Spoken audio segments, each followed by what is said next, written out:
无言，谁让你对大公子无礼的？还不跪下！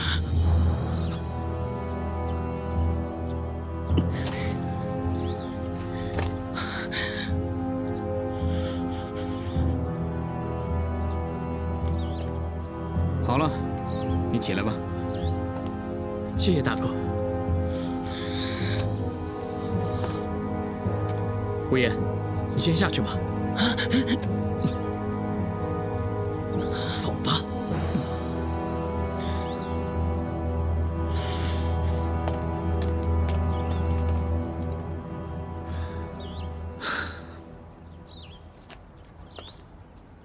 大哥，方才我……哦，方才我只是抒发一下情怀，跟你没什么关系。抒发情怀，那大哥心中有事，就与此剑有关了。子建，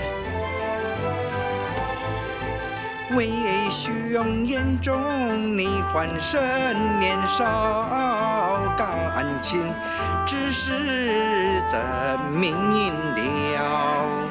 感情只是虽不小，何人师兄心上交，心上交。这怎么？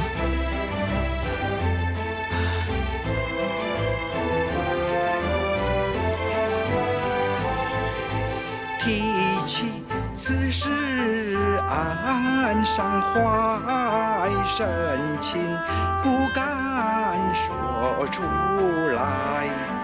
父帅对他已十分钟爱，只能心里暗上怀，暗上怀。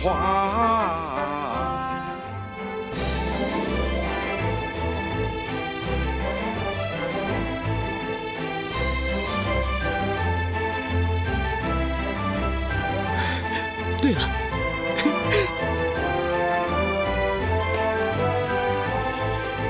大哥不肯说原因，不如禀报老娘亲，求母出面来下评，必然会有好佳音，好佳音。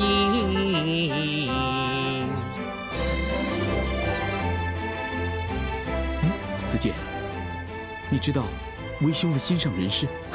我不知道，但是我相信大哥心中中意之人一定是名门淑媛。大哥，我说的对不对啊？对，确实是一位名门淑媛。嗯。三弟，谢谢你，谢谢你提醒大哥去找母亲。哎，兄弟嘛。大哥，你还没有告诉我，你心中的佳人是谁啊？是，哎，这八字还没一撇呢，现在说他干嘛？等以后，大哥一定会告诉你的。好吧。哎，你要干嘛去？我是要去找陈林先生。陈林？你找他干嘛？是是甄姐姐让我去找陈林先生的。甄姑娘，她要去找陈林？对啊。甄姐姐好像跟陈林先生很熟，而且甄姐姐好像很尊敬他。所以，他才求我，让我想办法让他跟陈先生见上一面。甄姑娘跟陈琳很熟？是啊，只是，我不知道傅帅会不会同意，所以，我正准备去找傅帅呢。哎，不必了，这件事情就包在你大哥身上吧。大哥，你有办法？当然，我是谁？我是你大哥，所以我一定说到做到。大哥，那此事就拜托你了。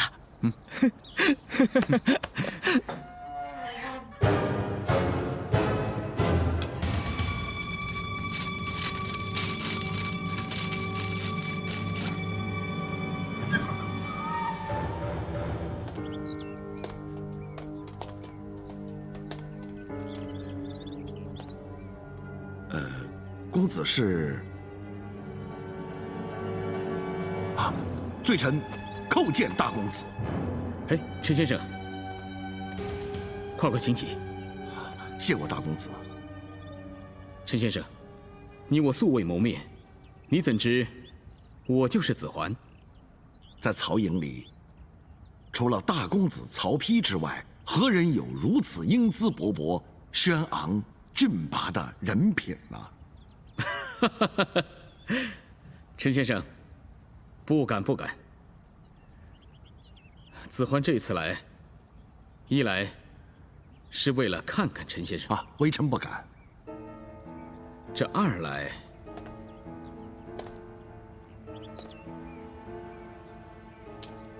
乃是为了甄姑娘之事。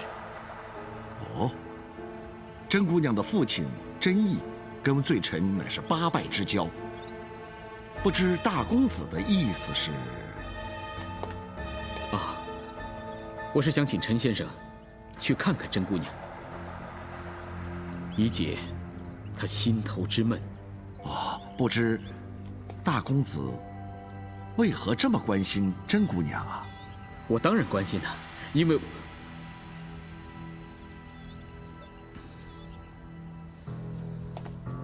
看来曹丕也在喜欢甄儿她。侄女儿啊，侄女儿，看来复城的希望全在你了。陈先生有何不便吗？啊，臣没事，只是罪臣如今是戴罪之身，只恐怕……哎，陈先生这是哪的话？如今我们是一家人，去见见甄姑娘又有何妨？子桓这就带你去，来，走。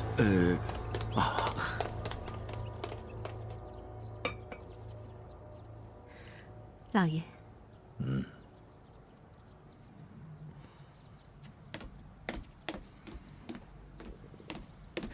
孩儿向爹娘请安。子建来了。子建，傻孩子，请什么安呀？昨日宴毕之后，你去哪儿了？为娘见不到你，甚为挂念呢，知道吗？夫人，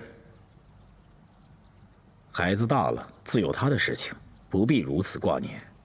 你这样把他宠坏了，本将军未来的大业，到时候交给谁啊？说的也是，子建，还不赶快谢谢你爹爹。多谢爹爹。不过，爹娘疼我，孩儿只想每日陪伴爹娘，这重任就交给大哥吧。老爷，你看子建多么乖巧。哦，子桓呢？哦，他去看陈琳先生了。哦。说到看人，为娘也想看一个人。娘要看何人？一位袁氏的眷属，姓甄的女子。娘倒真该去看看甄姑娘。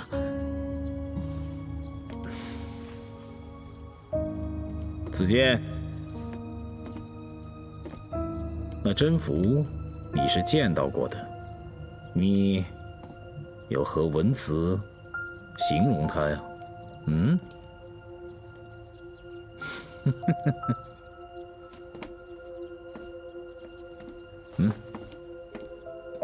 浓纤合度，修短适中，肩若削成，腰如约素，肤如凝脂，齿如护膝，琴手蛾眉，绝代美人。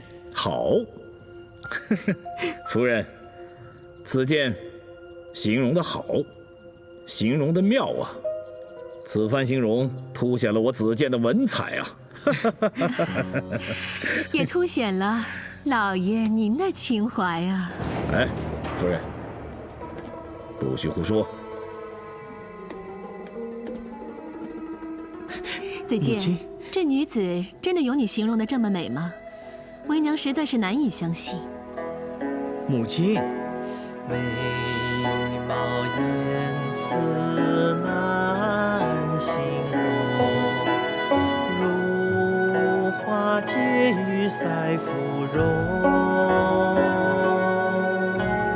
别人自负在心胸，娇惹山作一素咏。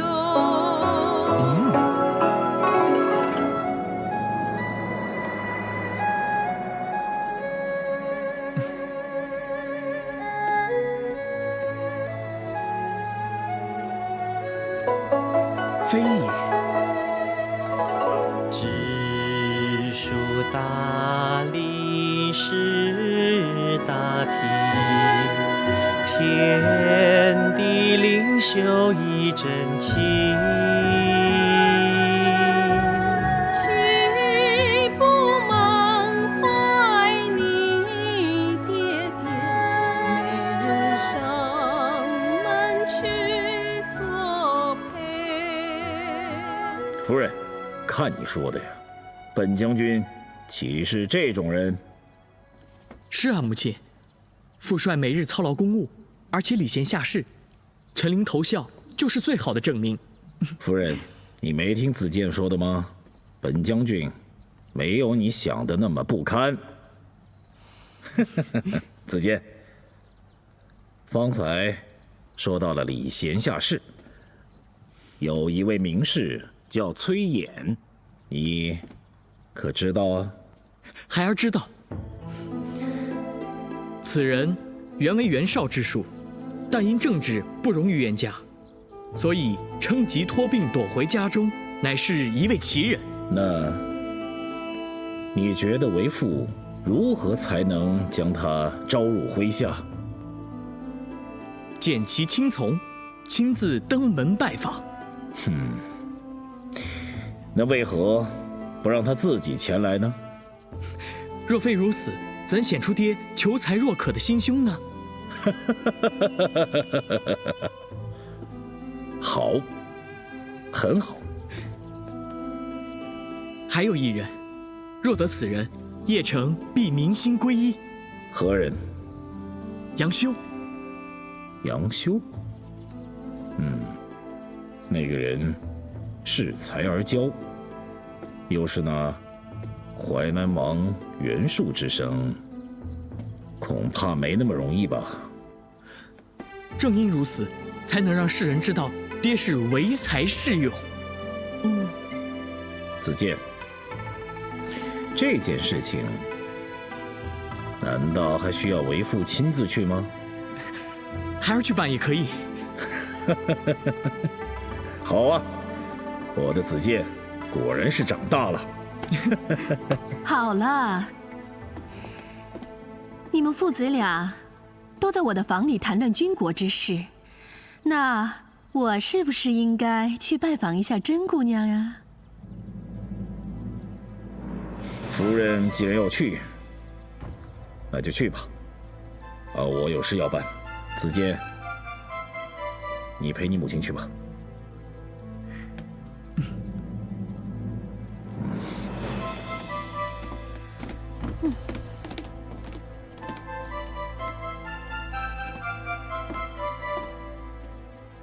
娘，甄姑娘怎敢接受？就由孩儿去向她说，由她来拜见母亲才是。孩儿这就去。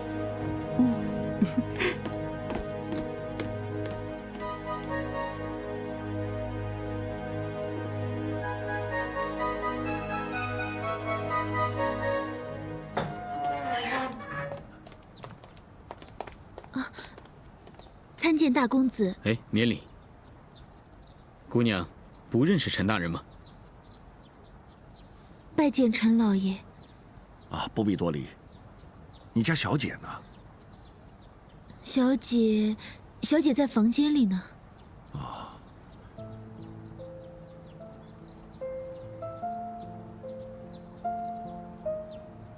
啊，陈大人跟小姐有话说，有我在，恐怕不便，我先走了。陈大人，这里就交给你了。啊，不敢。罪臣恭送大公子。恭送大公子。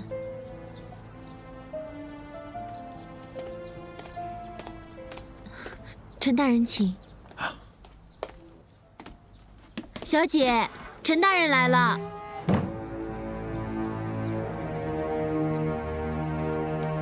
大公子怎会陪着陈琳来这儿？侄女拜见叔父。贤侄女儿，不必多礼。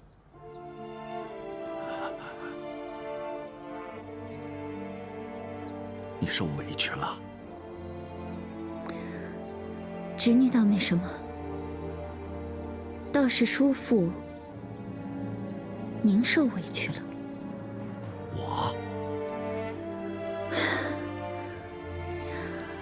委屈您投靠曹营，委屈您杀了张彪，委屈您变节丧志。侄女若有冒犯，叔父尽管责罚。只是侄女希望叔父明示。有什么话，贤侄女你尽管问，老夫我一定回答。好，叔父投靠曹营之事，可是真的？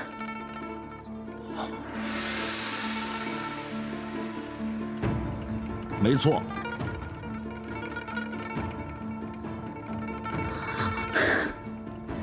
叔父在公公面前是最受宠幸的人，您也曾写过千字檄文去骂那曹操。如今我怎么也不会相信您居然是一个忘恩负义的人。如果您拿我当亲侄女，还请叔父明示，事情到底如何？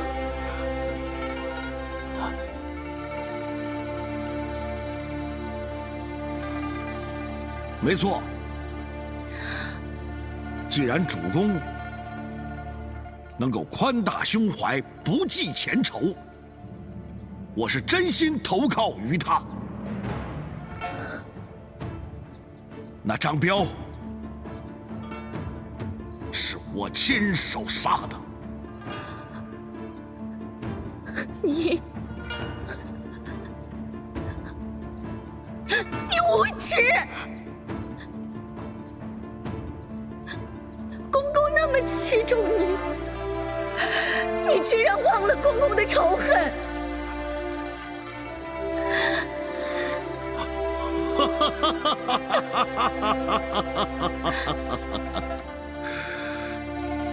何谈无耻啊！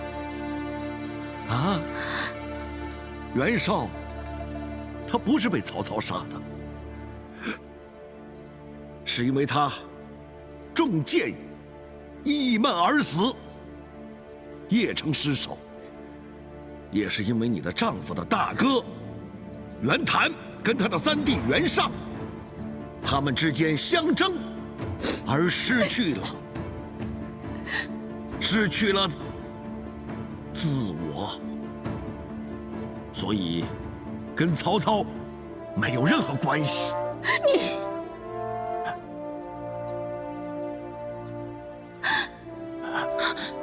小姐，小姐，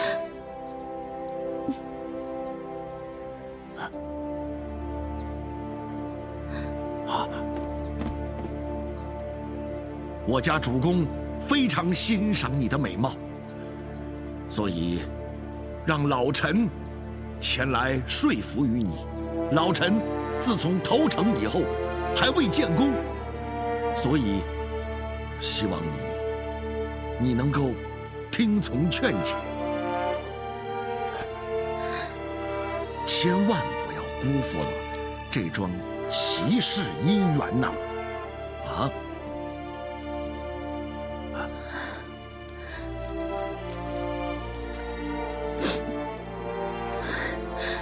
你先走吧。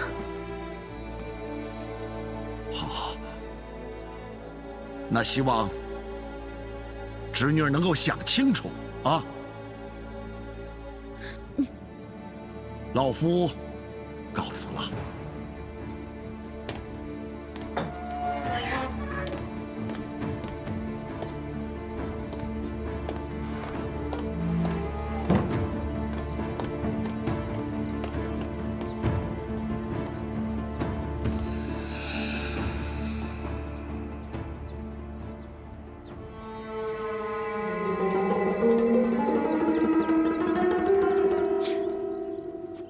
你说的是真的？是。臣在门口听得一清二楚。看来不久之后就可以喝到主公的喜酒了。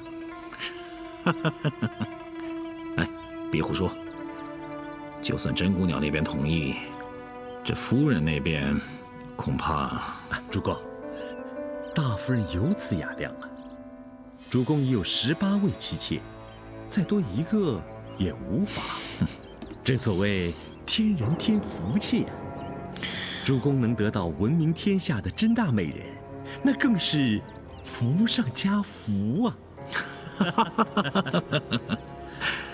华歆，本将军一定会记你一笔的。多谢主公。启禀主公，京城有钦差前来。钦差？曹休在。加上子桓、子建，去迎接他吧。诺。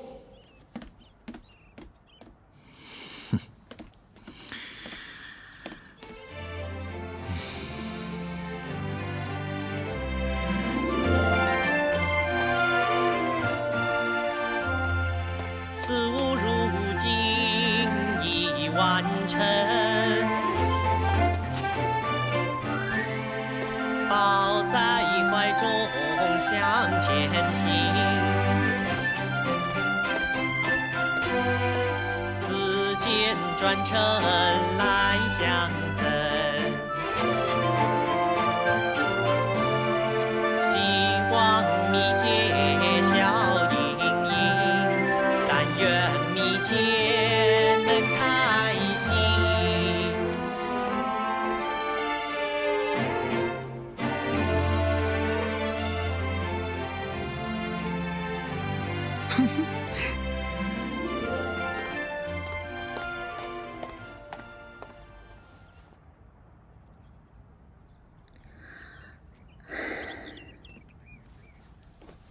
小姐，陈先生在信里写了些什么啊？为什么你一下子激动，一下子悲伤？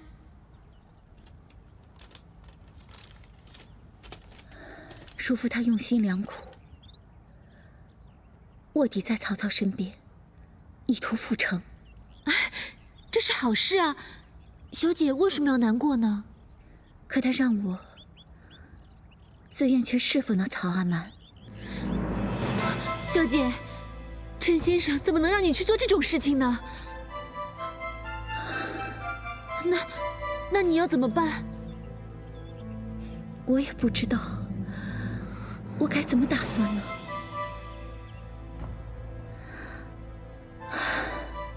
蜜姐，蜜姐，子建有事，请开门。小姐。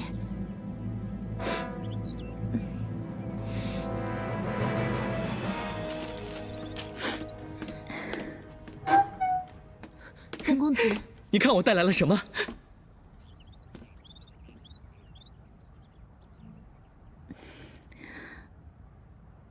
蜜姐，你刚刚哭过？啊，没有。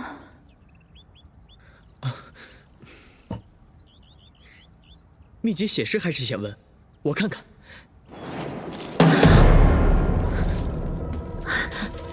哎呀，三公子，这是我家老爷在小姐要出阁前的家规，你怎么好看呢？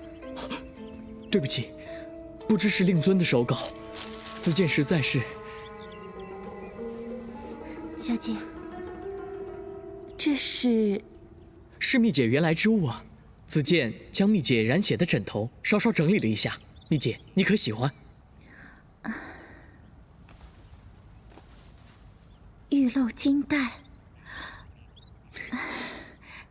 这叫玉漏金带枕吗？玉漏金带，玉漏金带，好名，真是好名。蜜姐，你何不把遮着的布角掀开来看看呢？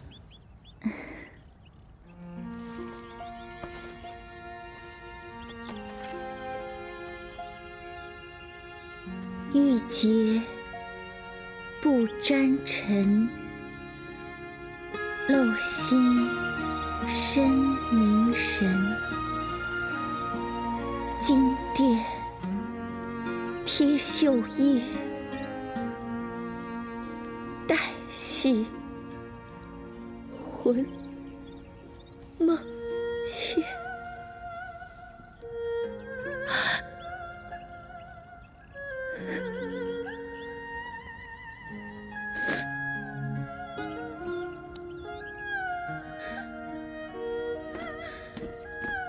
蜜姐，是不是我做错了什么，惹得你？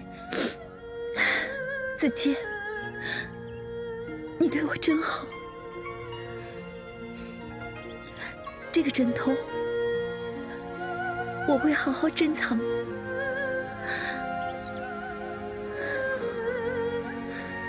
从此让它夜夜陪着我。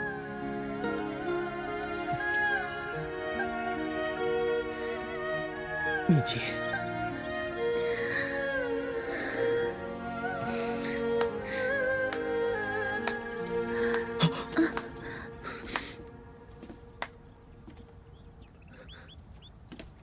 大哥。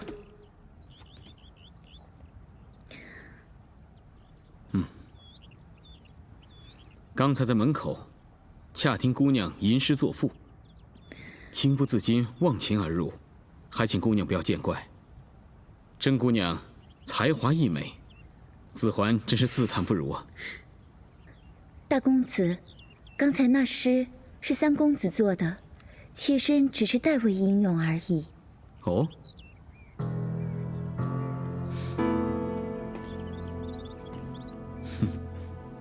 我这个弟弟年纪轻轻，却是满腹文采，我这个当哥的真是自愧不如啊。大哥最爱拿我开玩笑了，论文才，大哥是优雅敏捷；论武学，大哥可是骁勇善战。我们兄弟俩休要互相夸奖，回头让甄姑娘见笑了才是。大公子快请坐，紫嫣奉茶。是。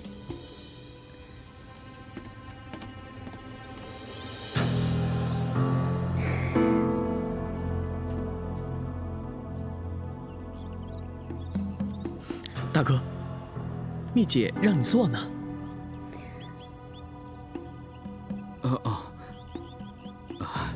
刚才大哥呀，是在看那个枕头，十分精致，十分漂亮。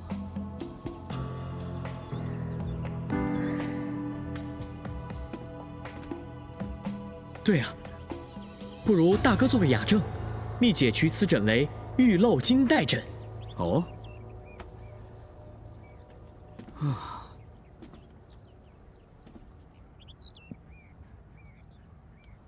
原来三弟在这枕头上题了藏头诗，我写之前哪里想到过，是蜜姐起的名啊。哦，请用茶。蜜姐，原来姑娘闺名叫甄蜜。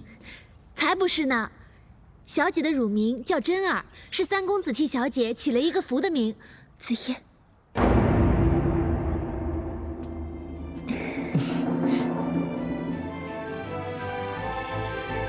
不由心中暗恼恨体诗，取名不单纯。看他二人如此的亲近，莫非之间爱才群，爱才群。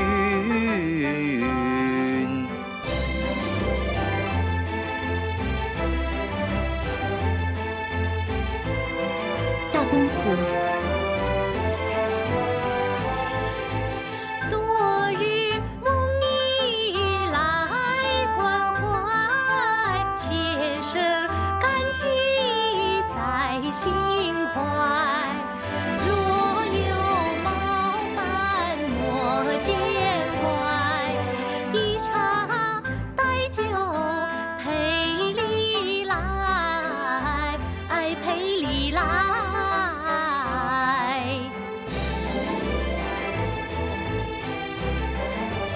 大哥请坐。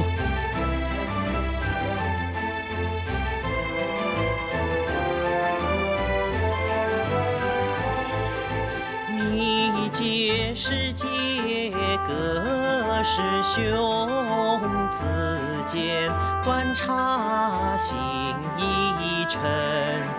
这杯要将兄接近，和睦相处一门庭，一门庭。原来子建和他是以姐弟相称对待。好，那这杯就为了姑娘开怀。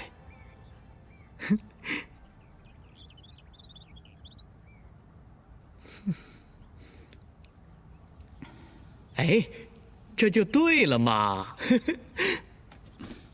请。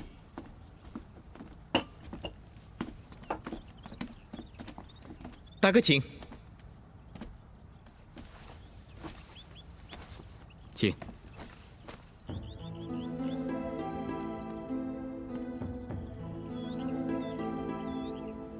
方才听三弟说，给你取名为福，那以后我就叫你福儿，如何？这好啊，我叫蜜姐，大哥叫福儿，今后你就有2个名字了，这样大家谁也不会叫错了。名字只是个代表，大公子想怎么叫就怎么叫吧。好，那以后福儿这个名字就只有我能用。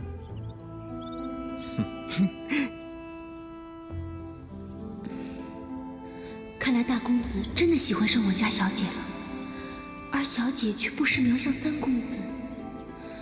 三公子对小姐确实照顾有加，看来小姐好像是喜欢三公子。如果真是这样，那大公子岂不是……他会不会迁怒三公子呢？大哥，母亲想见蜜姐，所以我才来找蜜姐，请蜜姐去见母亲。哎呀，我怎么把正事给忘了？嗯，皇上的钦差过来了，他带着圣旨过来，父帅让我去找你呢。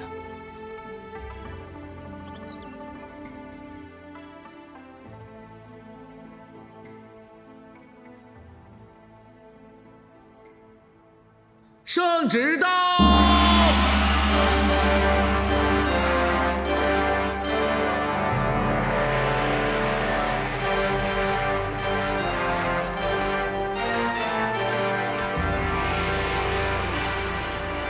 恭请大将军接旨。子桓听令。在。你代父接旨。诺。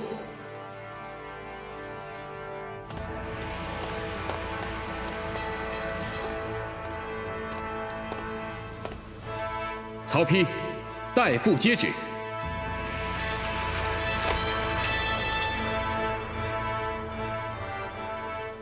奉天承运皇帝诏曰：司空曹大将军辅佐汉室，功盖天下。今又收复冀州，为汉室江山再之锦绣。即日起特加封兼领冀州牧一职，钦此。吾皇万岁万岁万万岁！恭喜大将军，贺喜大将军！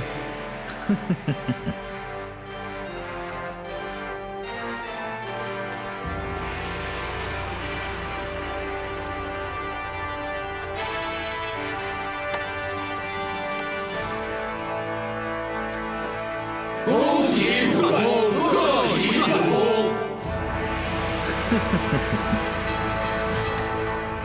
钦差远道而来，辛苦了，就在邺城小住几日，让我曹某人尽尽地主之谊，顺便看看我曹营的武备文治。回去以后也好向皇帝交差呀。多谢大将军，卑职领命。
儿臣曹彰恭请父帅及列伟大人教阅。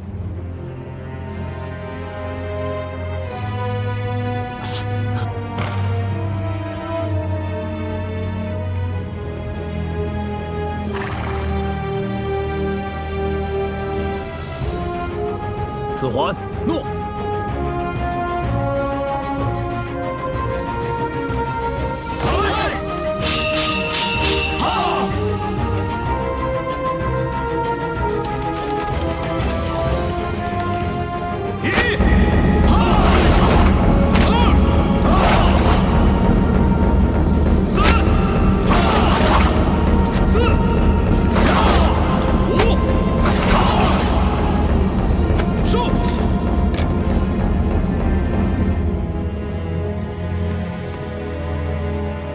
我曹营将士威武！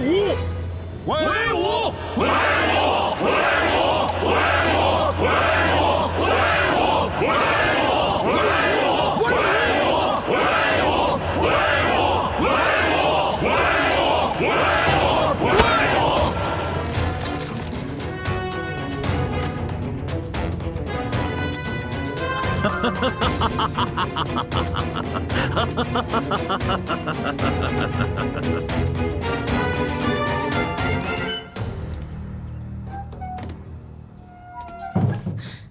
小姐，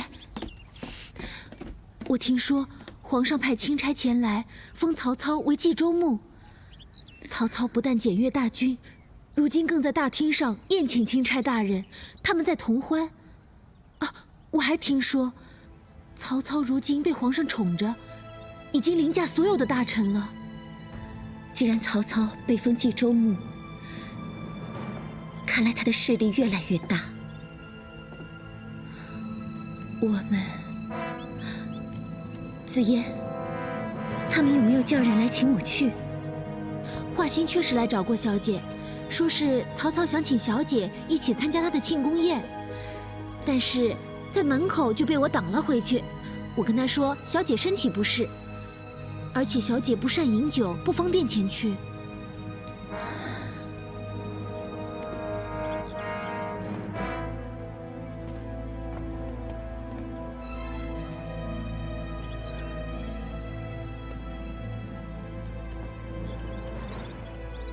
你去歌妓房，帮我挑一件衣服来。挑衣服？去歌妓房挑什么衣服？当然是跳舞的衣服。小姐，你是要去跳舞？不，不可以的，你不可以去。我当然应该去。你没听？陈叔父要我学西施，去迷惑吴王吗？小姐，那是西施，不是你啊！你个性柔弱又那么善良，你没那个能耐的。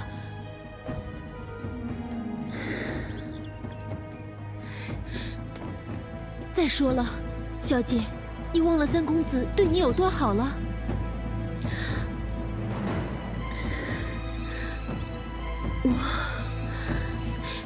你可别告诉我，你一点也不喜欢三公子。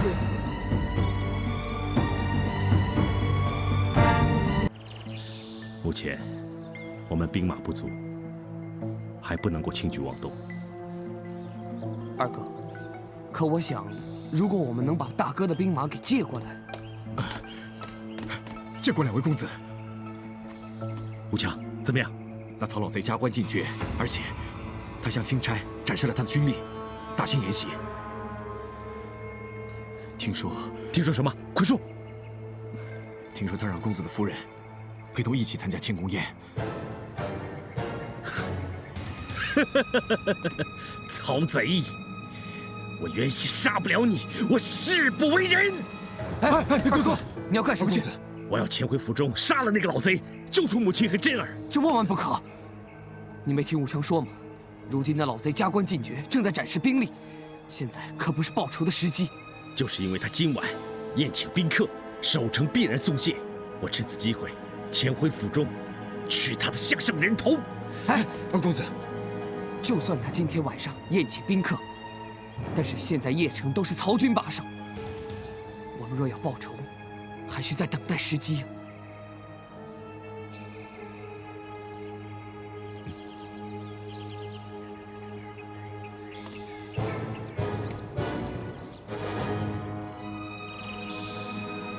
真儿，你再忍一忍，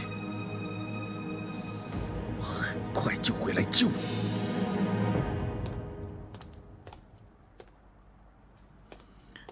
哈哈哈哈哈哈！各位大人如此推崇本将军，我怎么敢当呢？在此，我敬各位大人一杯。谢主公。喝！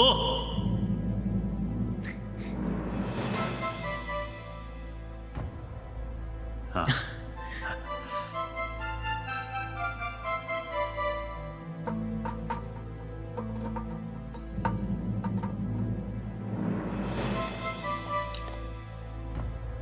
此番卑职等前来，承蒙大将军款待。唯有这杯水酒，借花献佛，以谢大将军。恭祝大将军福寿永康。好，来，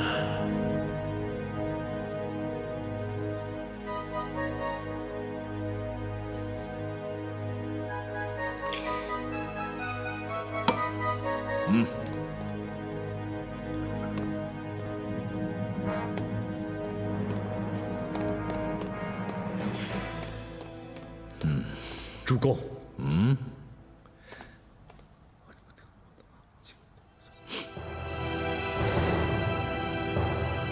传，快传！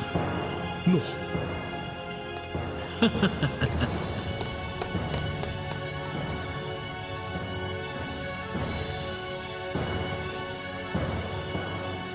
各位大人，来，再喝一杯。哈哈哈哈哈哈！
功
勋伟业在当朝，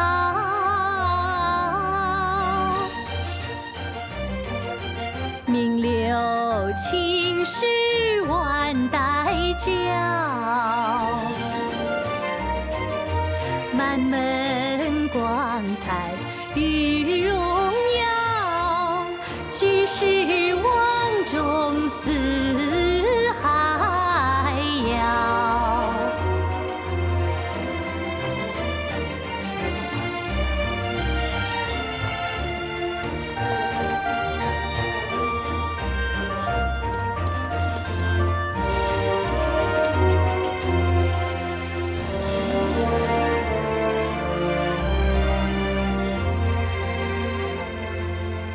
为杀之恩感激不尽，献上一杯酒，恭祝大将军鸿福齐天，岁岁年年。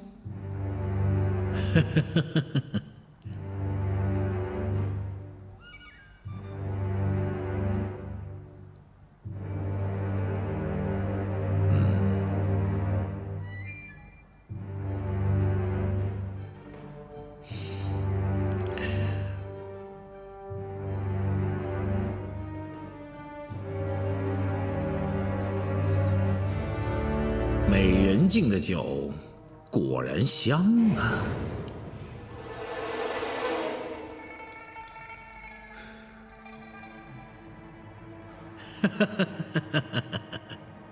陈琳，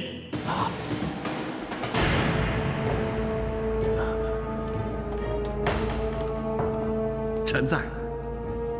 征服献酒，就由你代表本将军喝了吧。诺。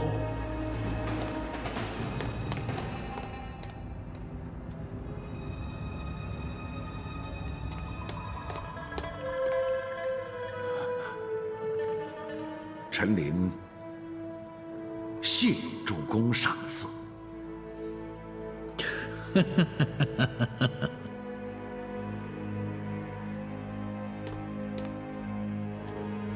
各位大人，陈琳代主公敬各位，请。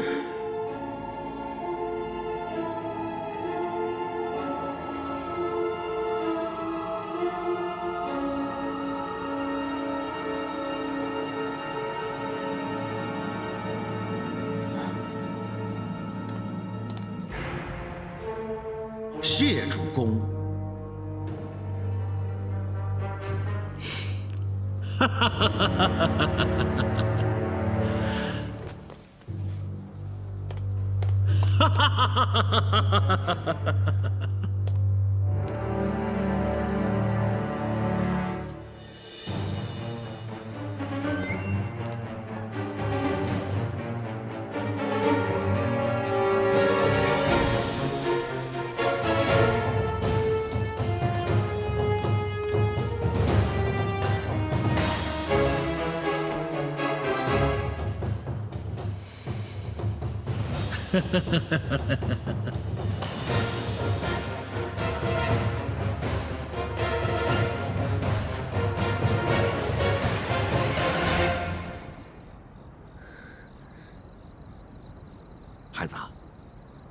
今天晚上辛苦你了。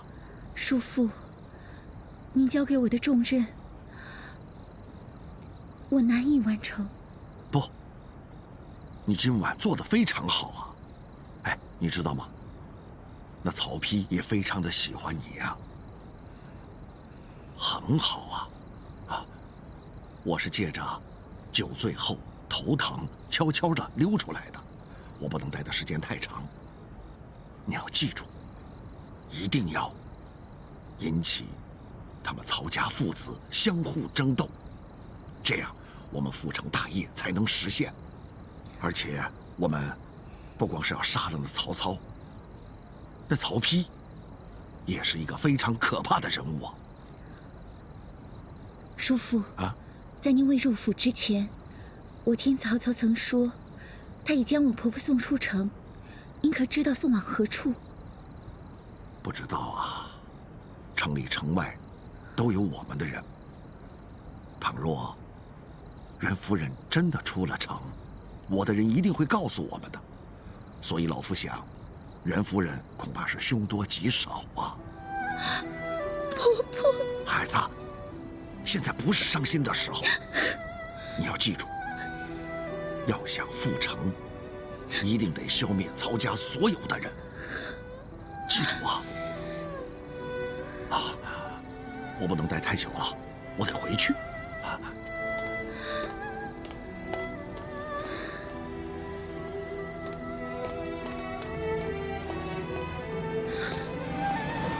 小姐，夫人恐怕真的……既然曹操不仁不义，我就是拼了命也要替婆婆一家报仇。可是三公子对你这么好，你怎么忍心害他？不知道我该怎么办呢？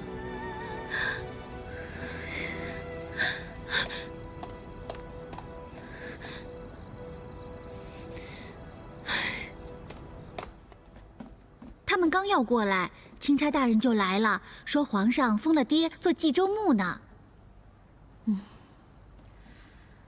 原来是这样，我还以为那个甄大美人连我都不放在眼里。怎么会呢？三弟说本来是要带甄姑娘来见您的，可是突然钦差大人来了，所以爹和众人就在大厅宴请钦差大人。如今爹啊已经是冀州牧了，娘更是扬眉吐气，怎么会有人敢不来见您呢？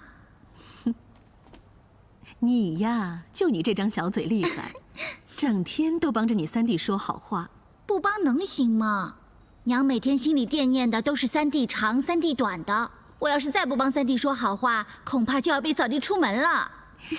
就你最调皮。娘，要不明天我让三弟带他来见见您。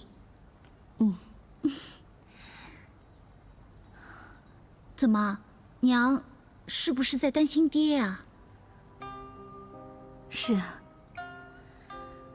别人都说你爹是因为跟袁绍不和才会来攻打邺城的，可是为娘又听说你爹是为了这个甄美人才来攻打邺城的，你叫我怎么会不担心？娘，您一向都是明白事理的人，爹娶了那么多方姨娘，您都没有意见，但为何唯独对这个甄美人，您却……你爹那些姨娘，我哪一个没见过？就说那个七凤吧，她平常总是咋咋呼呼的，但是却一点心眼都没有。也是。这自古以来，夏朝的褒姒，商朝的妲己，还有那越国的西施，哪一个不是因为他们的君主太沉溺于他们的美色，不思国政，才会亡国？青儿，我这是担心你爹太沉迷于那个甄氏了。那娘担心的是对的，要不咱们明天就去见见那个甄美人。我倒想看看那甄美人是不是像传闻中那样天姿绝色、倾国倾城呢？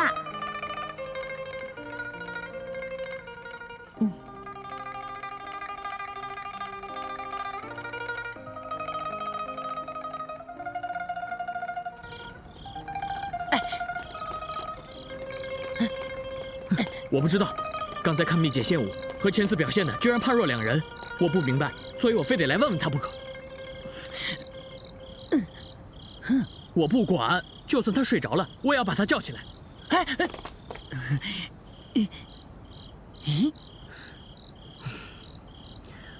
我是要和她谈事情，又不是让你看她漂不漂亮，真是的。啊！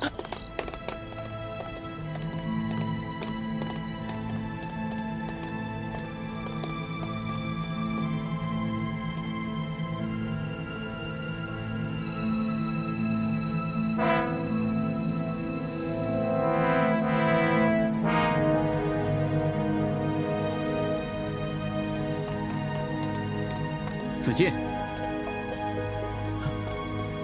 大哥，大哥，你怎么也会在这儿？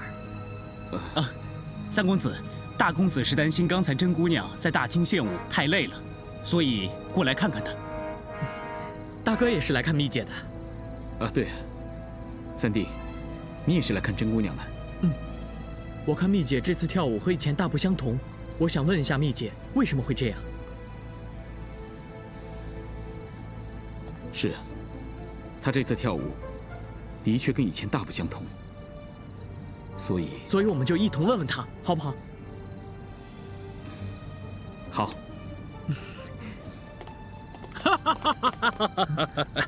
来，华歆啊，今日多喝了几杯，已然有些醉意了。华歆，这时候你让我来这儿，是不是有些不妥啊？父帅，主公又说笑了。今日甄大美人献舞，让臣等是大开眼界。主公前来甄大美人这儿赞赏几句，那也是应该的，这是人之常情，也没什么不好吧？说得好啊！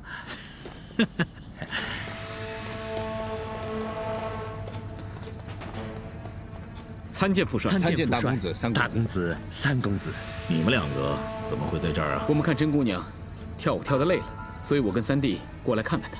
这不，甄姑娘已经睡着了，所以我跟三弟就在此闲聊，也算是守护着她。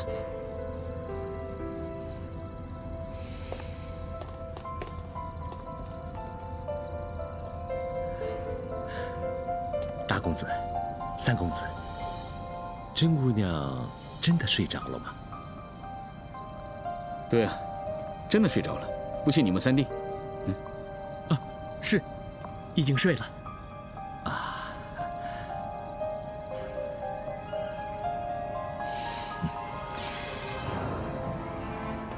今日甄姑娘辛苦了，为父是过来赏她一些珠宝首饰。既然睡了，我们就回去吧。啊！恭送父帅。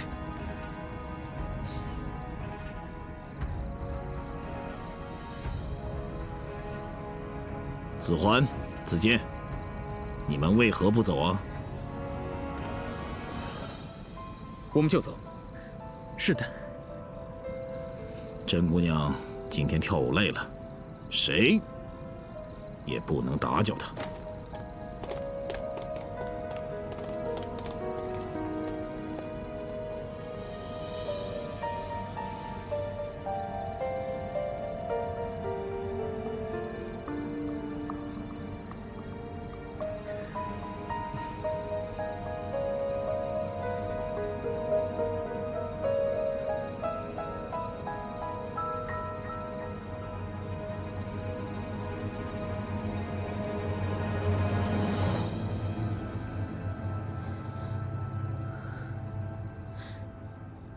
小姐，刚才曹操、大公子和三公子都在门外。是啊，他们说的话我都听见了。不说曹操，大公子和三公子都这么关心你，他们都觉得你在大厅上献舞跟以往不一样。所以小姐，子嫣，你知道我为什么那么跳的，可是大公子和三公子不知道啊。难道你真要像陈老先生说的那样，去制造他们父子之间的矛盾？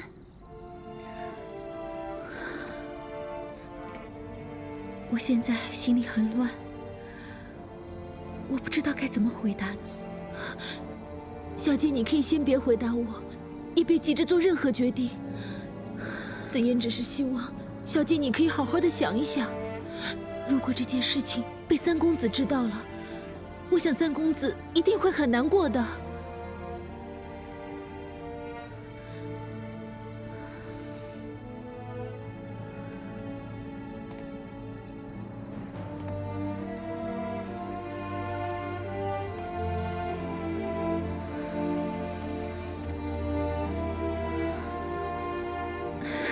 小姐，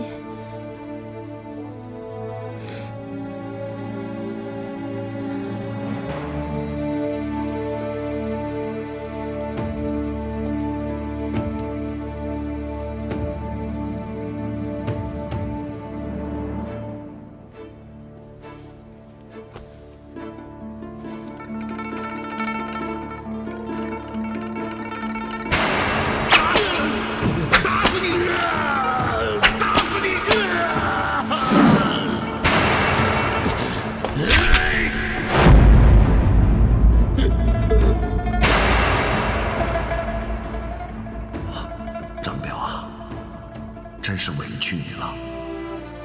如果我陈琳真能推翻曹操，复我袁氏，我一定会跟三位公子详细禀报，把你的忠心护主而牺牲的事迹传扬后世。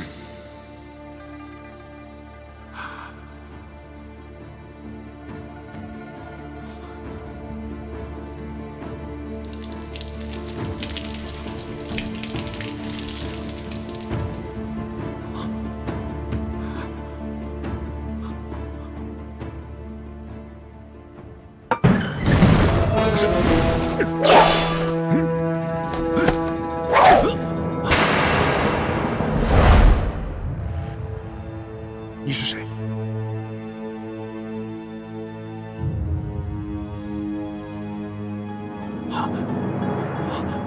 二公子。二公子，你现在的二公子应该是曹彰吧？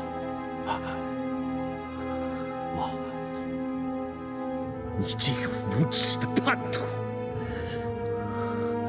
我父亲当年待你不薄，你还写过千字檄文声讨那曹操。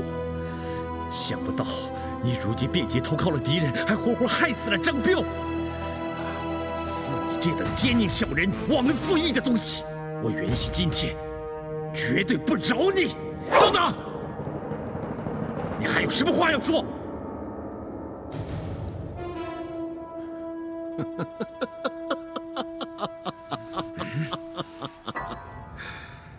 常言说得好，胜者为王，败者为寇。如今邺城已落在曹大将军之手，我陈琳那么做，那是识时务者为俊杰呀！你听我把话说完。行啊，死到临头，我今天就让你说个痛快。大公子袁谭，整天沉醉于酒色，贪生怕死；而你呢，狂妄自大。三公子袁尚，有勇无谋。你们三兄弟相互猜测，谁也不服谁，如同一盘散沙。就凭你们三个，如何能跟曹家三位公子相提并论呢？大胆！好，我陈琳念在老主公的情分上，奉劝你一句：趁着还没人发现你潜入邺城，你赶紧逃走吧，否则你将要死，知道吗？好，你要我走，我待会儿就走。但是，你要等我杀了你这个叛贼，去了那个老贼的首级，我才离开。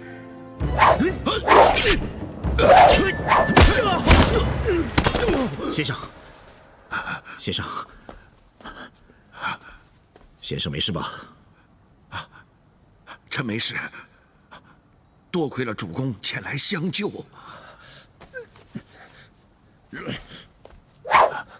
老贼！你虽然蒙着面，但是本将军知道，你是袁绍的儿子。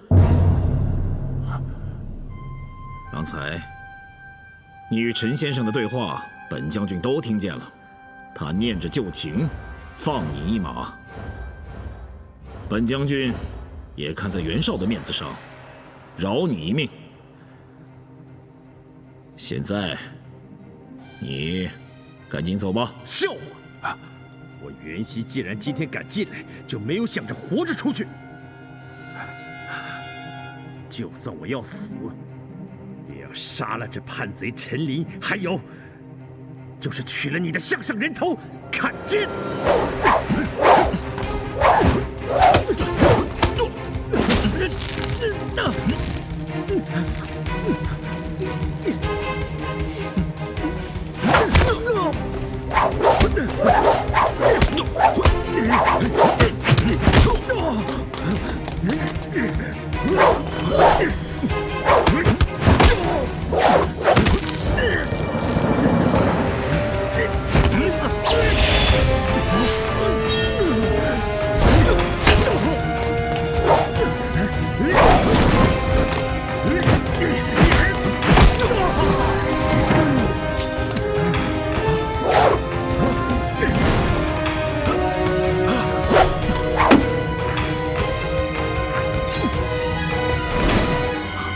先生，快起来！先生，无恙否？陈琳无事，倒是主公亲自来救陈琳，让臣受宠若惊啊！哎，先生，无需这么说。你乃是我曹操所倚重之人，你的安危自然非常重要。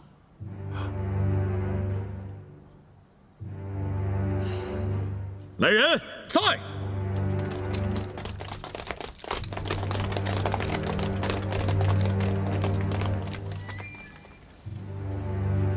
刚才居然有人来行刺陈先生，居然还想取我曹某的项上人头。子文在，这曹府的安全由你负责，你如何解释？反了，反了！副帅放心，孩儿立即去搜查，一定把刺客抓出来，碎尸万段。走。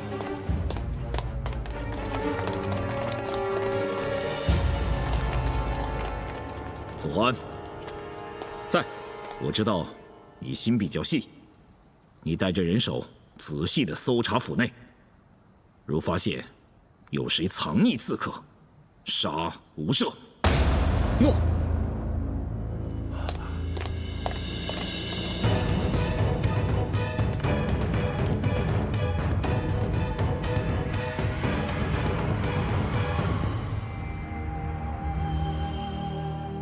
曹操为什么会出现在我身边，适时相救？他说听到我和袁熙的对话，难道曹操对我现在还不放心，还一直暗中监视着我？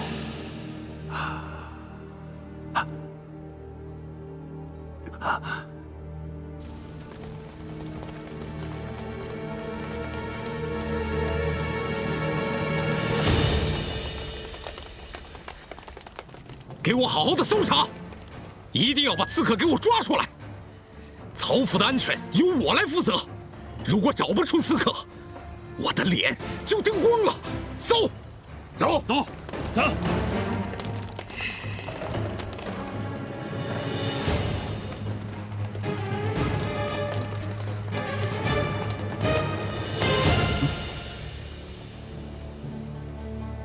曹真，你带人到那边去搜搜。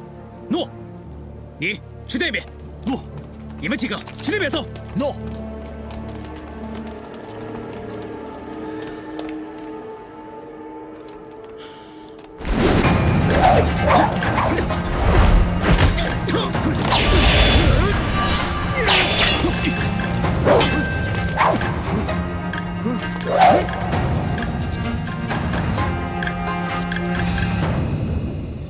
望之徒胆子不小啊，胆敢行刺我父帅，还伤我曹府之人，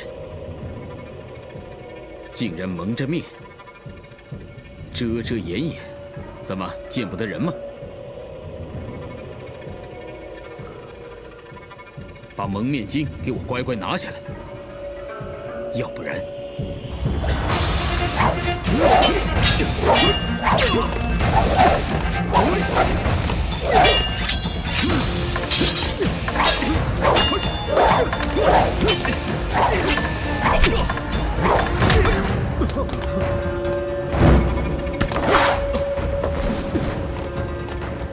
大公子，你有没有受伤啊？这厮太可恶了，居然出手偷袭我，我绝不会放过他。曹真，他已被我所伤，跑不掉的。跟我来。诺。慢点儿，小姐早点休息吧。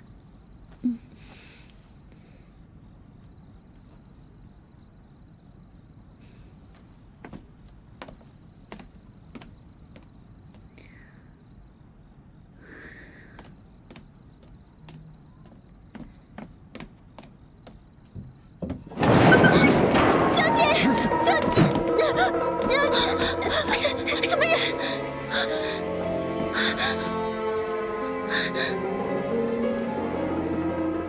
这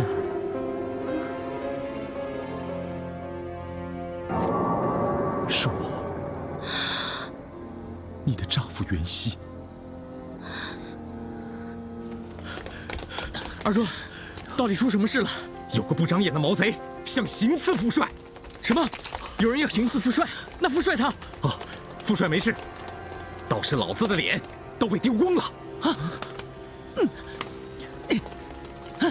无言的武功不错，让他留在这里帮忙。府里的每个角落都给我搜遍，老子今天一定要把这个毛贼给捉出来！哼！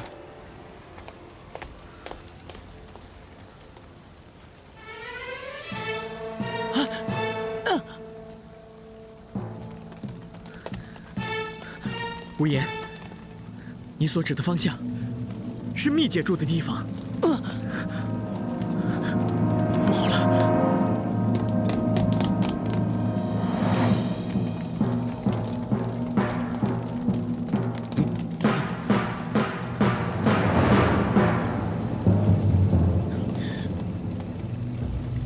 大公子，这是甄姑娘的住所。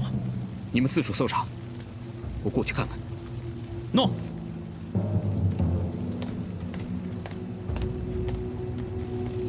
你们去周围仔细的搜查，你们两个跟着我。诺。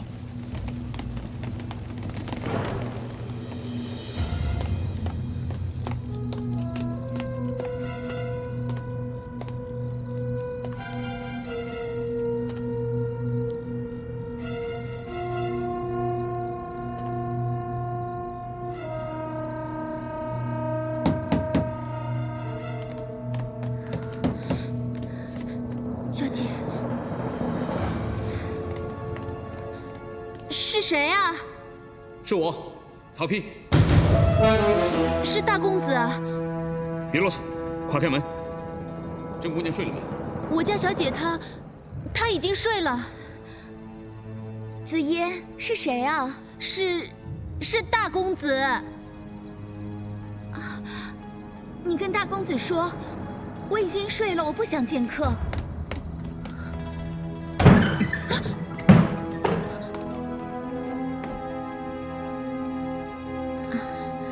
大公子，这么晚了，有什么事啊？啊，府里进来刺客，我担心你的安危，所以过来看看。刺客？怎么会这样？我们这儿什么动静都没有，小姐都已经睡了。是吗？啊，是的，我已经睡了。甄姑娘，你没有受到惊吓吧？小姐又不知道是什么事情，怎么会受到惊吓呢？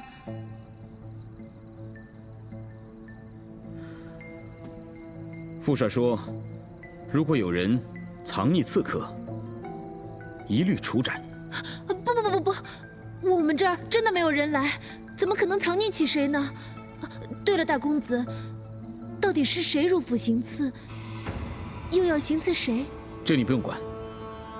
曹府的安危，自由我来把守。甄姑娘，一切要小心，知道吗？多谢大公子关心。好，我会派人在四周把守。如果有什么事情，你大呼一声，马上就会有人来救你的。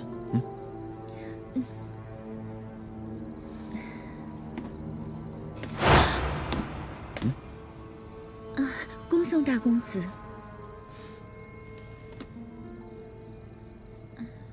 你们早点休息。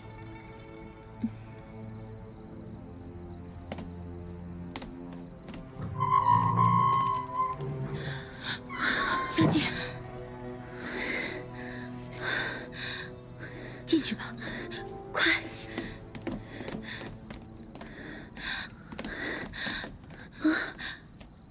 人呢？真儿，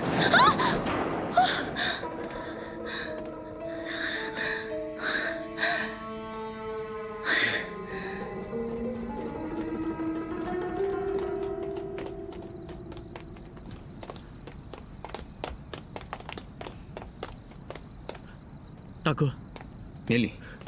大哥，你怎么会从蜜姐房间出来？是不是蜜姐她已经睡着了。蜜姐没事就好。大哥，刺客抓到了没有？还没有。大公子杀伤了那个刺客，应该不会跑远的。大哥杀伤了刺客，那……哦，我看这血迹到这附近就没有了。我估计他可能是翻墙逃走了。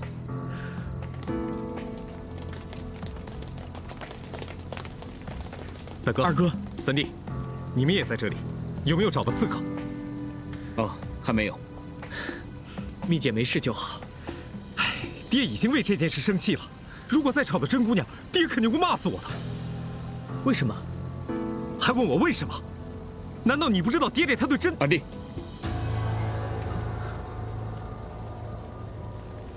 刺客还没抓到，不要在这里逗留，赶快去抓刺客。许褚，在。你带曹真、曹休守在附近，不要惊扰了甄姑娘。诺。三弟，咱们赶快去向副帅复命吧。请。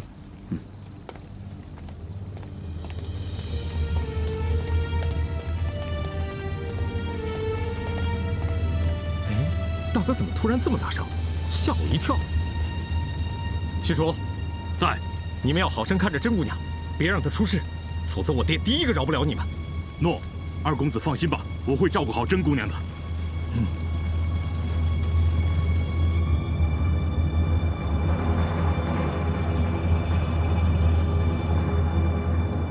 疼吗？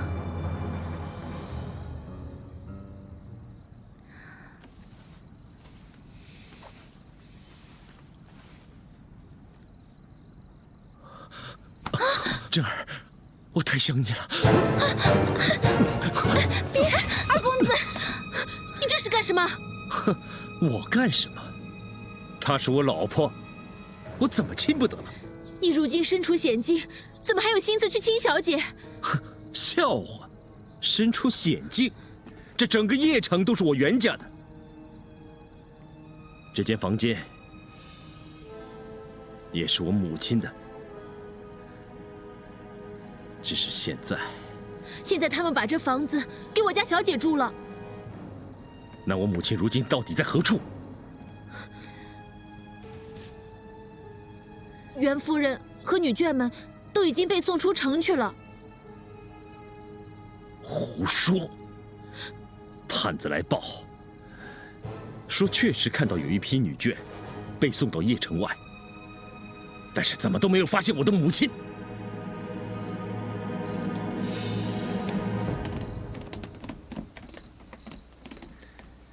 参见副帅。副帅，抓到刺客没有？